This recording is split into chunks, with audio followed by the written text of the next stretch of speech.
And then you'll have this enormous, where a number of people where David doesn't stand a chance. And then David will surrender, and then you'll come to peace, right? And that way, my friend is alive, you're in power, and we'll all live happily ever after. As opposed to being David killed, but then you also run the risk of the others not being happy. Why does Shaul think? Why is Hushai even trying to help Shaul deal with it? Because David told him to. I know, but why is Shaul think that? Because Avshalom, because Hushai is convinced Avshalom that although I have David's interest at heart, I've also got your interest at heart. And it's not just like, if you follow Achithophel, that'll be the best advice. No, I think if you follow Achithophel, it's bad for you. Right? And I have both you and David as interest at heart. And it happens to be that David's interests are also your interests as well. It's only that's the best thing. You should make it up and not. You're gonna have to threaten the war, because otherwise David's not going to just surrender like that. But when David sees the number of troops you have, that he doesn't stand a chance, then he'll surrender, and then you'll come to some sort of peace. Right? You're just like the Iranians, right? Eventually, when they saw they were going to be bashed to bits by the Americans, they said, "Okay, let's make peace." Right? Sometimes you get a good deal, sometimes you get a bad deal. It depends how you do it. Okay? All right. But that's better than just... what are you saying? Even for you, that's better than following Achitophel's advice. Because if you follow Achitophel's advice, on the one hand, there's a risk that David will get killed, which might be to your advantage, might not be. There's another risk, which is some of your troops will get killed, and that for sure will be to your disadvantage. If you weigh it all up, it's just not worthwhile following Achitophel's advice. Okay? All right. Good. So what does he do? I mean, I don't think we've finished yet. What pasuk is? Yud Aleph. Yeah. So my advice is that you should gather the whole army, which you don't have yet. You just started rebellion, right? It takes a while, a week or two, to people to come from the whole part of the country to wage to make an official call up. Right? Legayes, as they say, right? Legayes et kol hachayalim, right? And then we'll go out to battle against King David and get him to surrender. That's what I think you should do. Pasuk Yud Aleph. Ki ya'atzti, rather I advise, hey Asayfi Asayf Alecha, let all of Israel be gathered together to you. Midan from the north, Dan in the north, Ad Beersheva. That's always the expression in Hebrew, from Dan till Beersheva. I think you would even say that today, right? Even though Israel is more north than Dan, Israel goes to the Golan, right? That's just the way you say it. A tribal area and then a city name. Oh, very good. The tribe of Dan's official allotment was around Tel Aviv. That's why it's called Gush Dan. Or the bus company in Tel Aviv is called the company Dan, the bus company, because that was the fish. But in the time, very early times in Yeshua or Shaftim, they felt that there wasn't enough room. It was too squashed for them. That's because they didn't conquer all of it. Some of it they couldn't conquer. They weren't able to get rid of the Canaanites. So some of them moved up north, all the way up to what's today called Tel Dan. Right? It was a town called Dan, and they had a temple there, a pagan temple there, whatever. That's another story which we'll learn in Shoftim. Dan had a pagan temple? Yeah. That's not good. That's not good. And you can actually go to the remains of the Savin there. You can see the remains of the altar in Gush Dan. Should we destroy those remains? It's probably a good idea, unless you want to. You don't want to get yourself put in prison, so it's not really not such a good idea. The antiquities authorities will be very upset with you. Right, but like once you get rid of them, yeah. Probably so. I guess so. Yeah. It's really been destroyed already. Maybe it sounds like you're asking a very politically loaded question. I've been going all these friends now to call a place Dan because they don't believe in the Bible. Do you know that Ben Gurion's claim to the state of Israel was the Bible? When he went to when he spoke at the United Nations, right, explaining the Jewish claim to the land of Israel was based on the Bible. So you have to believe in something. You couldn't base your claim on the British throne to Shakespeare. It's just a storybook, right? So deep down, they must believe in something. That's how he knew to call it Dan in this Jerusalem. Yeah, don't forget, they're all students of the Bible. Bibi is I think his son won the national Bible competition. So every year there's a Bible competition where all the kids in school, right? You don't have to believe in God to study the Bible, just like you don't have to believe in God to study Homer. It's just a book, right? But Ben Gurion must have deep down believed in something, or he was just using it for his purposes. I don't know. You know, that's the first Rashi in Chumash. The first Rashi in Chumash says, if the Goyim say, why does the Torah have to start with the creation of the world? If the Goyim will say, you were thieves, what right do you have to the land of Israel? You'll tell them, God gave it to us. God created the world and gave it to us. The first Rashi information. Right? Okay, anyway, let's get back to the story. So, so my advice is you should get all the Jews, means all the army, together from the north till the south. Kachol, like the sand which is by the seashore, and then your face will face them in battle. That's the way to do it. Okay. And he continues, Uvanu a love, and we will come to him, means we, you and me and all the troops will fight King David, or will come to fight him. Ba'achad hamakomot, in one place, means whatever it is, means there'll be a battle in one place. Asher nimtza sham, where he will be found. V'nachnu alav. Now that nachnu is from the word, I think it's from the word to camp. Right? It doesn't mean v'anachnu and we. There's no verb there. Right? Lanuach means to rest. Like the machane, where everyone's in camp together. Kasher yipol atal al hadama. Just like the dew, D-E-W, falls on the ground. It means everywhere. We'll be everywhere. Right? From one horizon to the other, right? You'll be hundreds of thousands of soldiers ready to attack his small band of 30, 40,000 men. I don't know what the numbers are, but that sort of number. We'll be outnumbered 1 to 10. That's the plan. Just like you know, when you wake up in the morning, the whole ground, from as far as you can see, is flooded in dew. That's what it'll look like. Like the tal rests on the ground.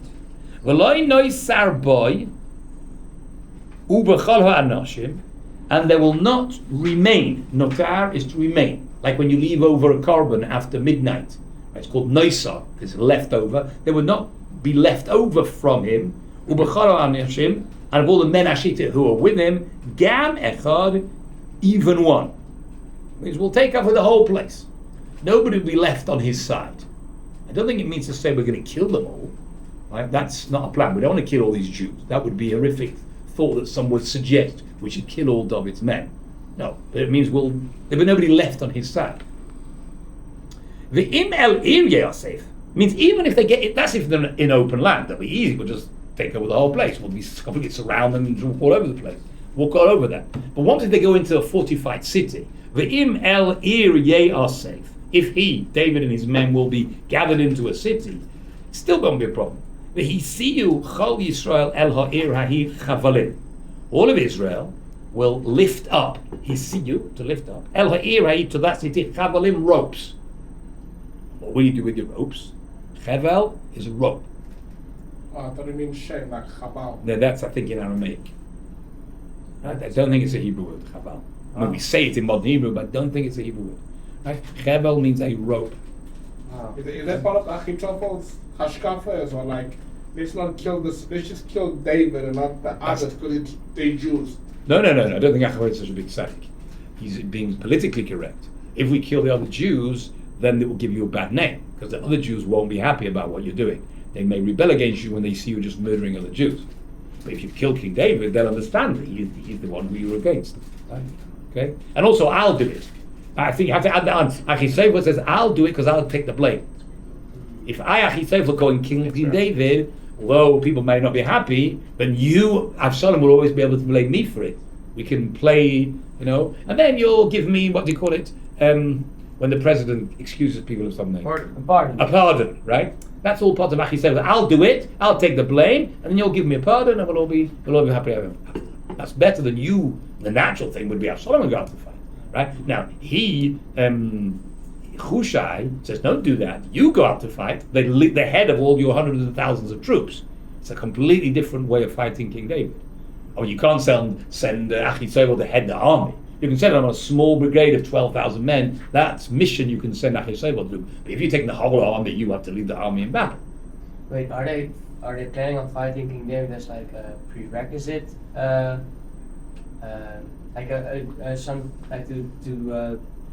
be careful, because right now Absalom is in power, so why is he worried about going to fight King David? Well, you're only in power if there's no other king. There's another threat to the throne. It's true David's on the run, but he's not going to be on the run forever. He's going to counterattack. The longer he's on the run, the more time he has to gather resources. Who has? David. Correct, absolutely. Right, and then- That's part of Achisav. That's part of Hushai's plan, right? That's exactly. But on the other hand, it gives Absalom. There's a lot of factors which you can go up, play around with, Right. and each one's trying to convince Absalom that his plan is better. So if they will go into a city, we'll still be able to. That's the what help them. Why? We'll take ropes, v'sachavnu oisai, and we will drag it. Bischov means to drag. The city. Now, yes, I don't think that he means literally.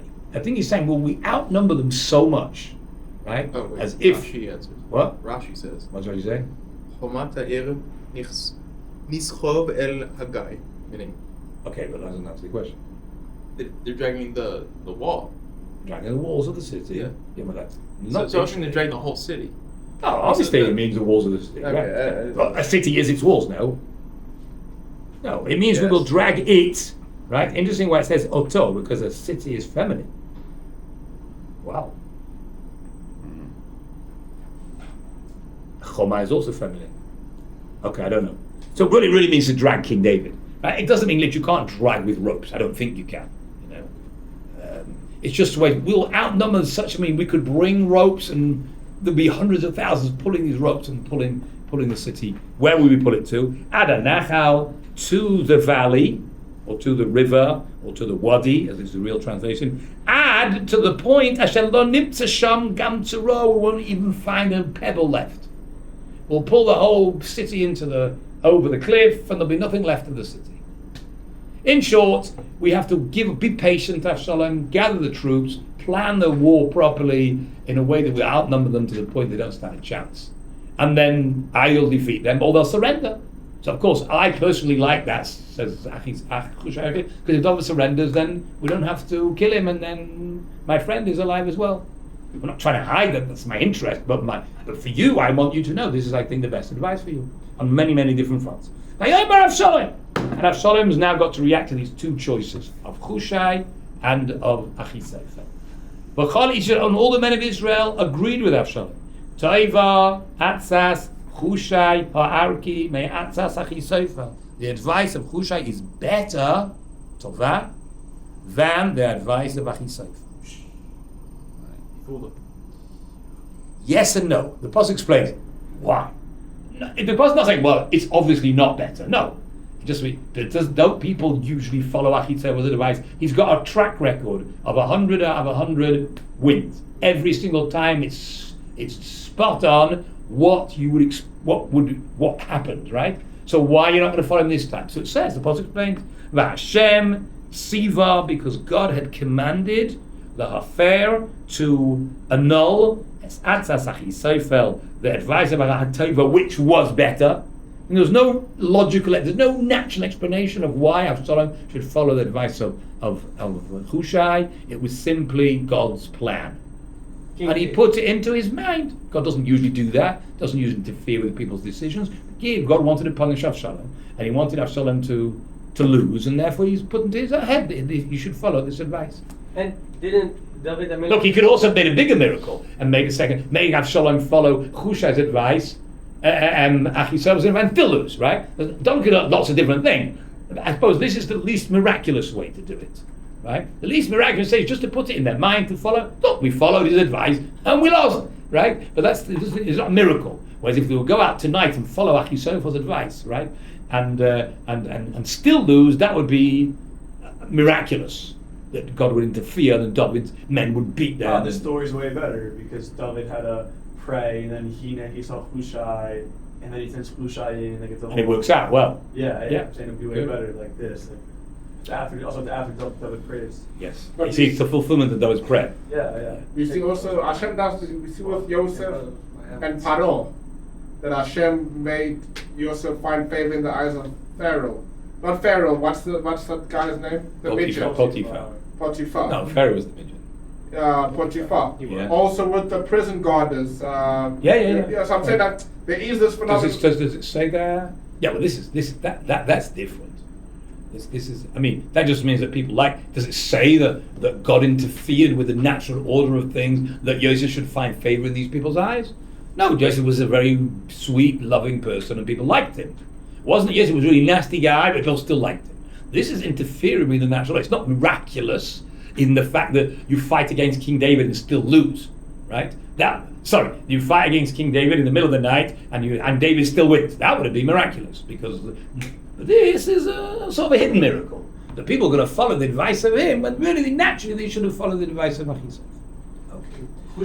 What does ha'arki mean? From like Iraq? No, not from Iraq. No, I don't know. I do not. From a place called Arach. Yeah. Arach. Yeah, probably. Or it's describing, we talk about, what's his name? Yehuda HaMaccabee, right? What does that mean? Yeah, that's what I told you in school. What does it really mean? Yeah. No, there is such an opinion. The question is how you spell Maccabee. If you spell Maccabee, does it mean me kamocha ba'elim Hashem? Who is like you? Me, Maccabee, me kamocha ba'elim Hashem. Now if you spell it with a kaf, right? But the book of the Maccabees is spelled with a kuf, right? And the book of the Maccabees claims that it means the hammer. Right? Yehuda the hammer, because a makevet is the Hebrew for a hammer. Okay. So I don't know if you ever heard of Charles Martel. You ever heard of him? No. Okay, that's because you're. Okay. Charles Martel was it's because your knowledge of European history is limited to, because Europe only existed after 86 when American became independent. Then there was a place called Europe. It doesn't really matter to us after independence from Britain. So there must have been in England. So we have to know what was around at the time. We don't know anything between 1812 and 1917. Okay. Anyway, Charles Martel was the emperor of the kingdom of Spain, right, who put a stop to the Islamic advance of conquering Europe. Now the word martel is Spanish for a hammer. How do I know that? Because Rashi in Daf Yomi 2 days ago said the word partition. Rashi says partition, martel. He tells you what it is in French, just in case you don't know what it means in Hebrew. Okay, so you see that's a name. Richard the Lionheart. Richard the name. So Hushai ha'arki could mean the spanner, or it could mean anything. You know? The Hulk. Hushai the Hulk. All right, but it's probably the place where he comes from. All right, so levavur, for the purpose of. I mean, the reason why levavur, in order that Havi Hashem, that God would bring El Avshalom to Avshalom es hara, the evil. This is God's got a plan that Avshalom should be brought. Bad should happen to him. The simplest way is to make him follow the advice of Hushai instead of Achishai. Even though Achishai's advice was actually better. Yes. In the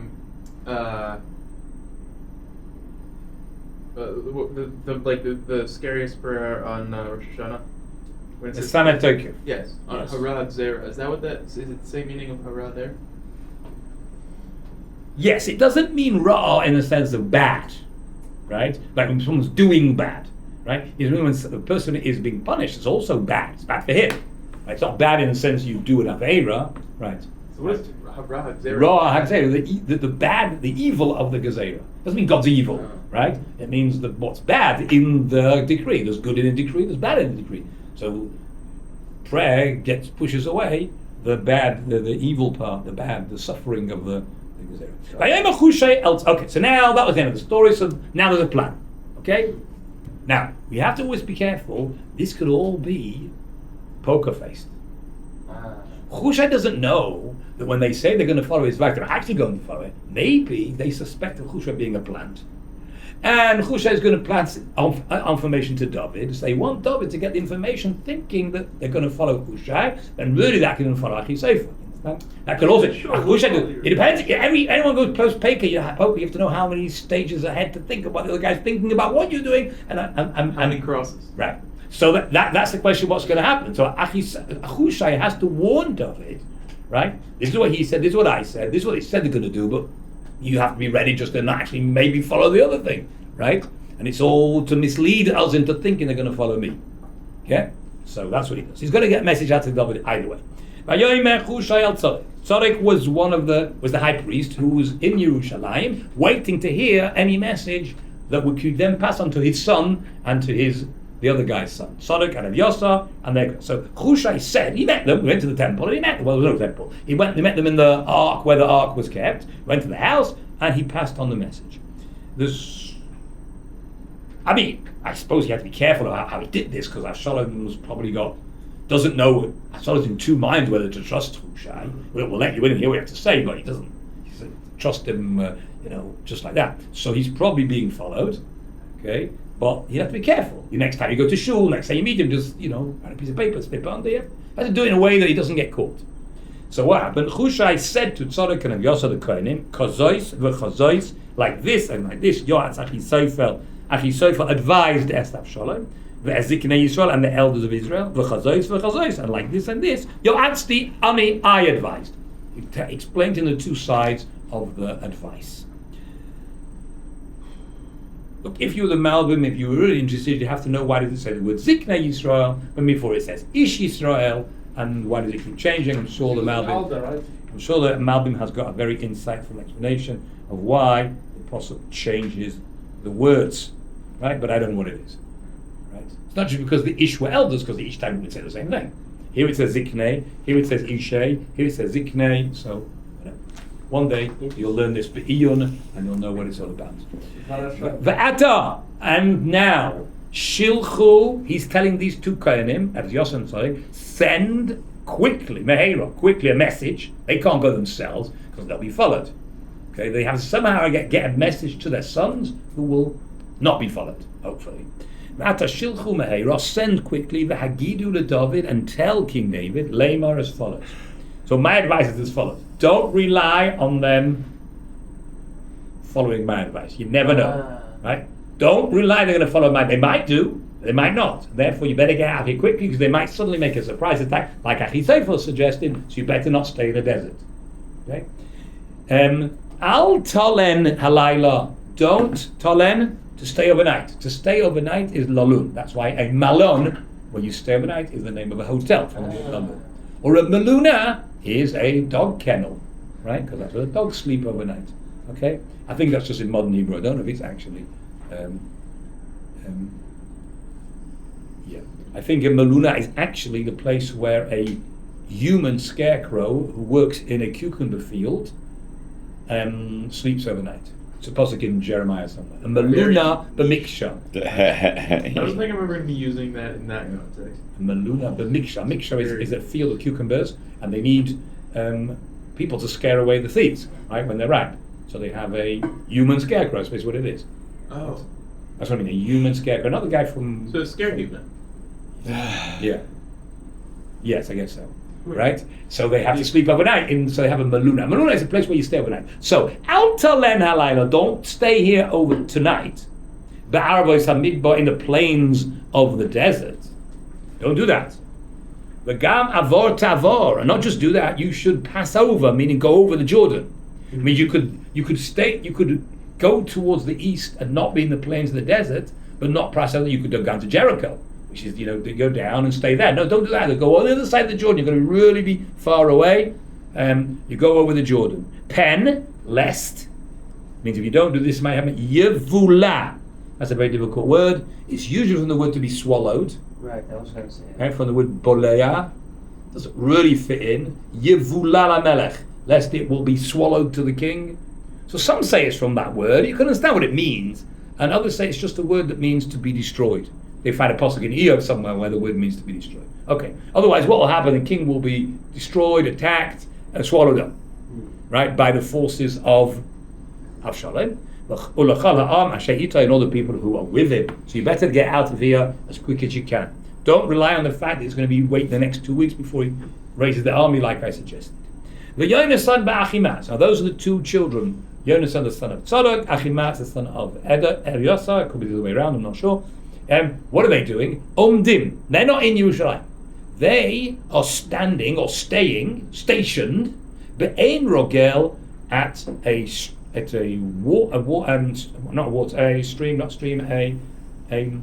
ma'ayan. Yeah, a spring. A spring called Ein Rogel. It's not very far from here, right? But that's not a good idea to go there because it's in an Arab village. You go down here, down the Silwan, and you follow the stream that goes through Silwan. Right? It takes a left turn through there, and another 20 minutes, you'll find another spring called Ein Rogel. That's what they were. Those days were no Arabs lived there. It was a Jewish village called, and they were there waiting for a message to come from Yerushalayim. They could then take that to David. You see, they couldn't leave Yerushalayim because they would be followed. So they couldn't go into Yerushalayim either because how are they going to get the message out? Somehow or other, some nondescript person could take a message from their father to them, and no one would notice this person. Right? The walls of the Yerushalayim weren't sealed. There were people going out to fetch water from the spring, so someone like that would be spotted, but nobody would. Okay, that was the point. So they were there waiting. The Halcha HaShifcha, and the maidservant went. That means the Kohen Gadol sent one of his maidservants, or stab a woman, said, please, here's 50 shekel, take this note to Ein Rogel, find my son there. So she took this message. The Halcha HaShifcha, and the maidservant went, V'higida lahem, and she told them, that's the two sons, the son of the two Kohanim, V'heim yelchu, and they will go. Means that was the point. The point of this, so that they would go. Literally means they will go. Means the point of this, so that they would go. Vehigidu lamelech David, and they would tell the King David, ki la yuchlu leheira Aish. They couldn't be seen lavai ha'ira to come into the city. That's why they're there, waiting for the message. So to Shifra, to his son. to his sons, and then to David. Correct.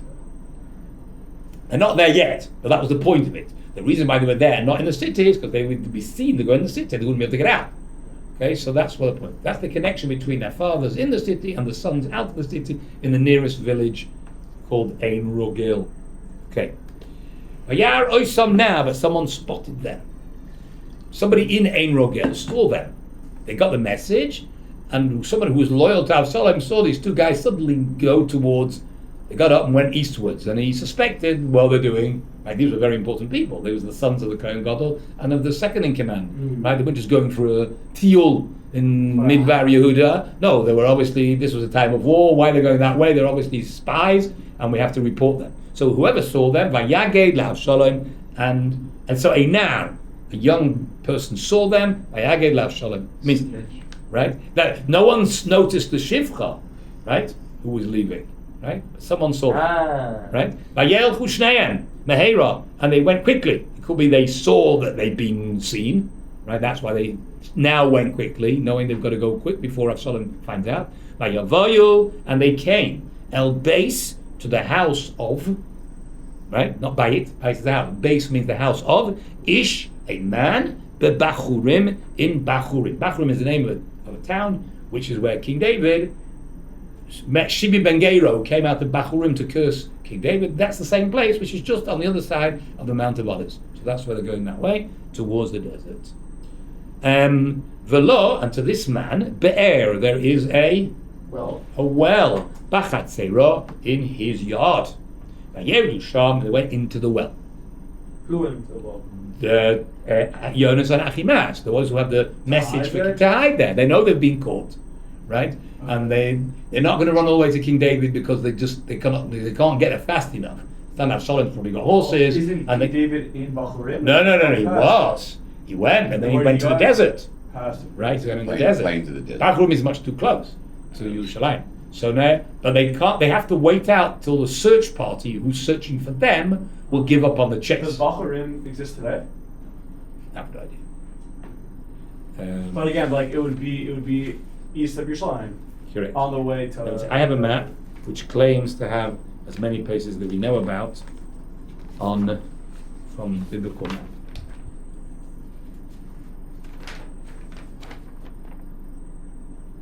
Yerushalayim doesn't show anything. Okay? All right. So that is what they did. So they went down into this well. And what do they do now? Now, when you think of a well, you would naturally think of Jack and Jill, right? Yep. What? Okay. Jack and Jill went up the hill to fetch a pail of water. Jack fell down and broke his shroud. Why would Jill came the down. well be at the top of a hill? Wouldn't it be at the bottom of the hill? Well. Yes. Well. No, a well goes all the way down to the water thing. Yeah. That's the point. So you have the well like halfway down. That means the spring is at the bottom of the hill, right? The well means someone's dug a hole all the way down to the water flow underneath. And you don't have to go all the way down to the bottom of the hill to get your water. You can stay within the confines of the walled city and lower it down and not have to, it's unprotected if you go out. That's why people dug wells. Right? So you can also have a well that just fills with rainwater. A good well has a spring that flows underneath the well and you can get your water from there. Okay, but the reason why they build those walls around is so that kids don't fall in. Okay? because it's dangerous, it's deep, the kid will fall in. Yeah. Okay, So but it looks like this well didn't have a wall around it. Not like this is what you're saying? No, I don't think so. Right? I'll see you why in a second. Right? Because look what happens. Like that? Oh, that's better. Yeah. Right? What is- It's just flat on the ground. I see what- It means if it's in the desert and there's no kids around, you don't have to worry about it. Yeah. Right? Just lower your bucket. Okay? Okay. So that's what they did. They went into a well. Batika ha'isha, and the woman means the wife of the man who owns this thing. Right? These are all supporters of King David, I suppose, and therefore they're quite happy to help these two young Kohanim who were fugitives from Avshalom's search party. Batika ha'isha, and she took. What did she take? Batifros, and she spread as hamasach, the screen. She has some type of screen in her house. She spread that on top of the well, right? Which I'm saying is only going to help if you don't have a wall. If you've got a wall, you can still see it, right? If you have a wall around your well and you take a screen, see it. If you've got on the floor, put it on the ground, no one has to know that there's anything under there at all, right? So that's the part, just the beginning. Al Pnei HaPe'er, on the face of the well, but Tishtach Alav, and she spread out on top of this mat, Harifos. That's some type of grain that is drying. So no one has to think anything about it. Wait, tishtach means to spread? Yes, like a shatiach. What's a shatiach? A carpet. Right? Because So it covers the spread. shetach. What's shetach? The field. An area. Right? Shetach tzvai. This is a military zone. Right? So mishtach. Right? Mishtach is when they do mishtach garon. Right? When they do a throat swab. Right? It also means to go over the area. That's what it means. Okay, shatuach, spread out. It's all the same word. All right? Similar to Tifrosh. Yes. Yes. What's the difference? No. Tifrosh probably means when something is rolled up. Right? So it's rolled up. It was like a carpet was rolled up. She spread it out. That's called lifros. Right? But tishtach, to spread out. She's not rolling it. Okay, she take this thing and it looks like it's drying out there in the sun and no one suspects. Let's look underneath. Right? Why should there be well underneath? Okay, so it's more, the camouflage is better when she puts something on top. And Harifos again was drying some sort of thing. Harifa is sometimes groats, I think it's called. Groats. What does that mean? I have no idea. Any idea? Rains and hopes. Groats, maybe. Anyway. V'lo no davar, so the matter was not known, means nobody knew anything. Even the search party who came, look, they knew the route they'd taken, they followed them, they went through this car, nobody here, let's go on. And they gave up eventually. So the servants of Avshalom came to this woman, to her house. They said, where are Achimat and Yonasan? For some reason, other names have changed order. Before they were Yonasan and Achimat. I'm sure there's a good reason for it, I don't know what it is. And the woman said to them, Ovru, they've passed Michal Hamayim, the something of water. Now the reason I say something is because Rashi says he doesn't know what it means. So if Rashi doesn't know, how am I supposed to know? It means Rashi says this word doesn't appear anywhere else in Tanach, so you can't really work it out from anywhere else, you can only work it out from here. What does it mean? We don't know. How's the name spelled? Is it with a F? No, it's the same way. Oh. Yeah, it's a girl's name, right? Michal, right? It's You actually, say David HaMelech's former wife. no, it's his wife. He's still married to her. Yeah, so I'm saying. Oh, it's a name, but what does it mean? Yeah, They've like- passed the Michal's water? Yeah, like. Well, she had a water thing there. Yeah, what does that mean? Water what? She didn't live there. She lived in Yerushalayim with her husband. Maybe the well's named up. Maybe. Good. Maybe. Yeah. What some advice says it means a brook. Okay. It's something of water. That's also right? a woman's name. Brook. Right. Goy. Brook Shields. Goya. Right. Brook. Yeah, could be. I mean, she's probably named after us. Brook. Right. It's, I'm saying nice. Quick is also like a female name. Yeah. Okay. Goya. So is Michal. Yeah. Okay. But it means something like a small stream, rivulet. That's how they translated it. Rivulet. Anyway, right? In modern Hebrew, we say a michal is like a container, right? From the word mechil, but it could mean the water container, mean like a reservoir, right? Could mean that as well. Anyway, some type of water, body of water which they've passed. It means go in that direction, they'll find them there. All right. Good. They avakshu and they looked, they sought, they couldn't find, they looked and looked and looked, they couldn't find, and they called off the search. Vayashuvu Yerushalayim, they turned to Yerushalayim. Okay? Once they were gone, so they could come out of the well and continue on their journey. Vayihi was acharei lechtam, after they'd gone, after they went, that means after the search party went, What's the source of that word? Lech? yes, yeah. Lechtam is lechet shelahem. Lechet is the going of them. So in English, you would that's really a noun. Lechet is a noun, and that's why it has a noun prefix. They're going, right? In English, you say after they went. In English, you use it as a verb, even though Hebrew it's a noun.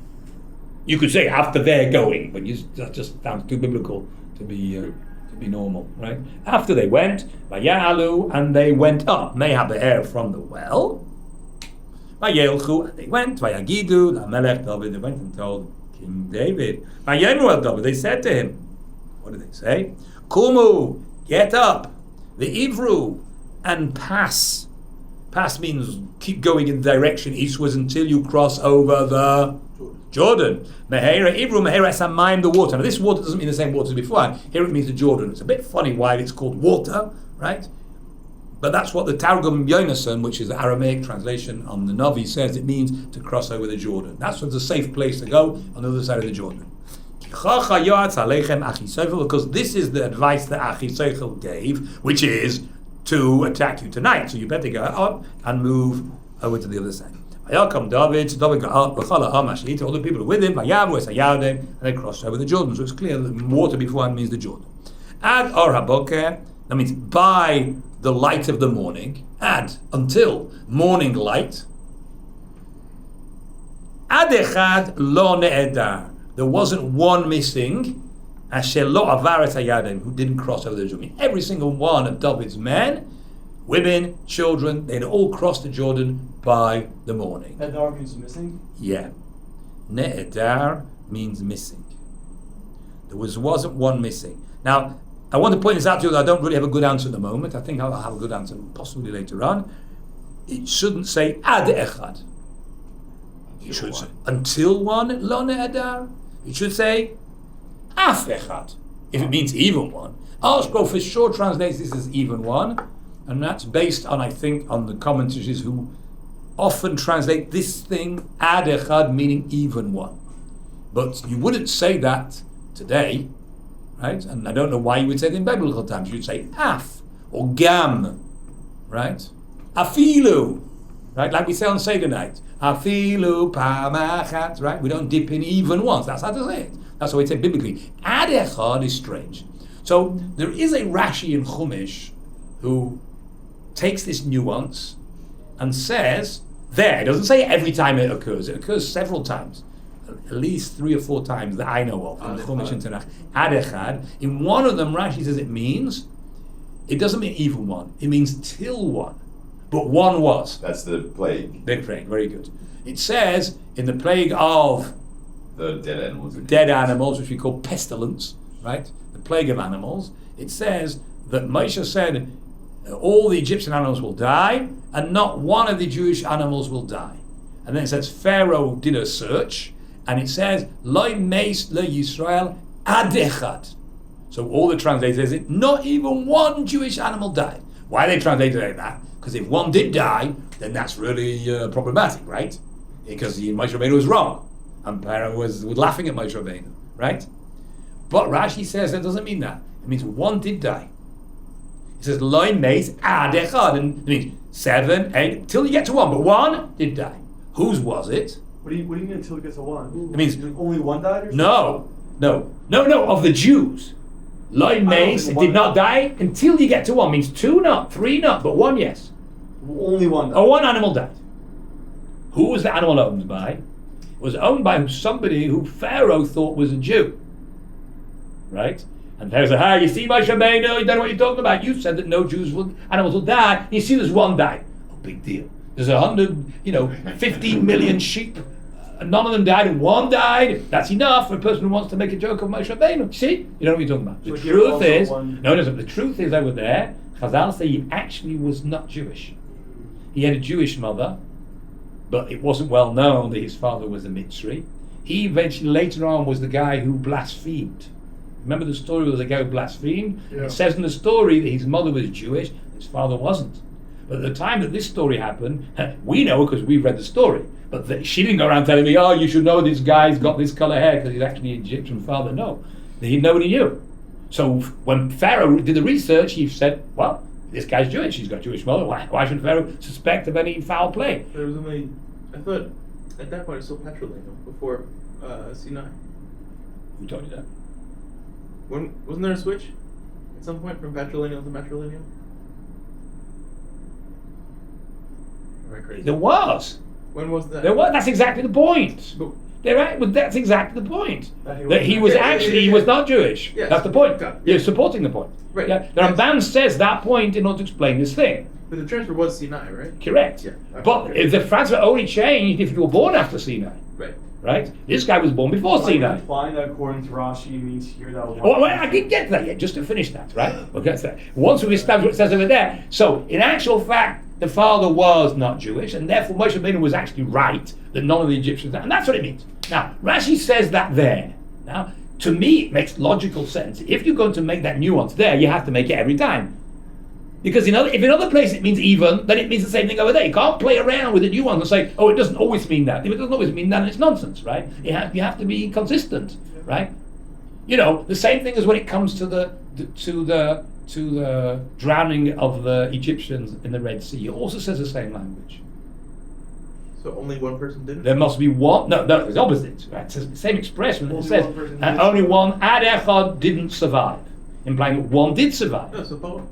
Oh, how do you know that? Because it's well known. But it doesn't. But it doesn't say that in the Chumash. It doesn't say that in Rashi. Really? It says in Birkei Rabbi Leader, which is a very, very ancient. You know it well. It's a well-known medrash that Paro survived and Paro became the king of Nineveh, and that's another part of that same story, right? But that also fits in with that nuance. That it says no, right? Ad Echad. Now, so I would say it has to fit in here as well, right? Otherwise, what are we doing, right? So it could be. Who's the guy? Who could it? It would sound like that one person did stay. So it's the guy that's just helping him, spying in Abishai. Yehushai, because he's in Yerushalayim. Maybe. No, but then there's more. There's also Tzadok and Evyasar. Right, there are people as well. It means of the people in the desert. You need a scout to make sure that. Yeah, but who is the fellow? He's just making somebody up, right? Maybe. Who do you think it might be? Oh, so that's what I think it is. But we have to see. Tziva, who's Mephibosheth now, who came to became, they came with water, with wine, and they came with bread and raisins and dates. Because he wanted to So maybe he came and then went home. He didn't actually want to join David's, right? He just came to bring David's supplies. Maybe he didn't cross. Maybe we'll have to see the story how it plays. What? Is this written anywhere? Or is No, this what? your... No, at the moment I made that up, right? I'm just suggesting. okay, Well, but you have to wait. You have to wait till how the story plays out, because Tziva does come back in the story, Very good point. right? Tziva comes back in the story, implying that he actually was not at the time of this story still there. So it could be that he didn't cross over with David because he wasn't really interested in joining David. He just wanted to. We'll see, and we have to please tell the But story. again, the whole idea of bringing the donkeys and all the stuff is that he really wanted to help David.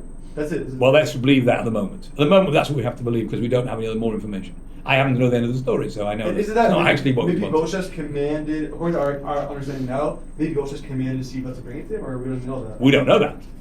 We didn't hear All that. we know is that On the contrary, David said, "Where's Mephibosheth?" And he said, "Oh, Mephibosheth wants to take the kingdom back for himself." But it seems like Siva's a good guy who wants to help David. Correct. It seems like. That's what David assumed. But he doesn't actually join David in crossing over the Jordan. Maybe. Anyway, whatever. At the moment, I just want to point out this nuance in the text that Ad Echad implies that maybe the right answer is the one did. This is my idea. Doesn't say it in the commentaries. The Achi Sefer. Now we're going back to the story. Okay, this is a fascinating part of the story. The Achi Sefer, right? In the meantime, Achi Sefer saw. What did he see? His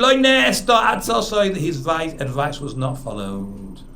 Because Absalom didn't make a surprise attack at night. David didn't know when it was going to happen. He had to be ready in case, and then David crossed over the Jordan. But in the end, they followed Hushai's advice.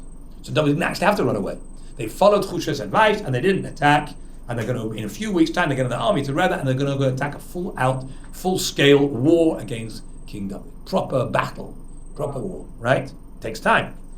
When he saw that his advice was not done, means he didn't follow his advice, what did he do? And